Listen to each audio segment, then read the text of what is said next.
Good evening, everyone. Thanks for joining us. I'm Liz Quidantis. And I'm Jim Grimes. A deadly crash on the Florida Turnpike is now drawing attention on Capitol Hill. The Fort Pierce wreck that killed 3 people last August is fueling a national debate. Investigators say that truck driver happened to be in the country illegally, yet still had a commercial driver's license issued in another state. This week, the St. Lucie County Sheriff testified before Congress, warning lawmakers about what he calls serious gaps in the system. CBS 12 News reporter Katie Benty joining us near the scene of that deadly accident in Fort Pierce with the latest.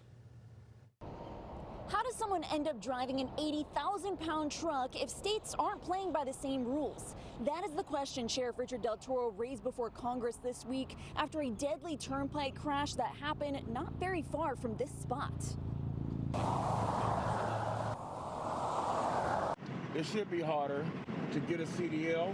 After more than 3 decades behind the wheel, this driver says people sometimes forget just how powerful these rigs are. A lot of accidents, 80,000 pounds, so it's like common sense. Yeah, you need a lot of training.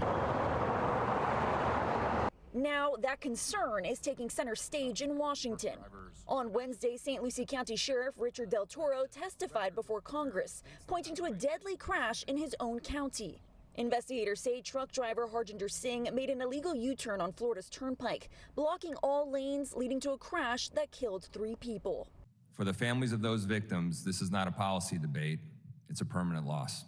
Del Toro told lawmakers the driver had entered the U.S. illegally and was operating with a commercial driver's license issued in another state. He argues cases like this expose dangerous gaps in the system. However, when these standards vary between states, those inconsistencies can create vulnerabilities that place our communities at risk. The sheriff says Florida has since tightened its licensing process, verifying legal status, stepping up English-only testing, and pausing non-domiciled CDL issuance until new federal rules take effect in mid-March.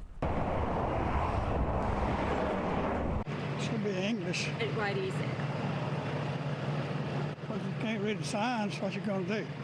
But some lawmakers warn a hard crackdown could backfire if experienced drivers get pushed out and companies scramble to fill their seats. The sheriff says he gets the concern, but for him, the bigger risk is who gets licensed in the first place. Highway safety is not a partisan issue. It is a public safety responsibility. As for Singh, he has pleaded not guilty to vehicular homicide charges, and he's currently being held in the St. Lucie County Jail. Reporting in Fort Pierce, I'm Katie Benty, CBS 12 News.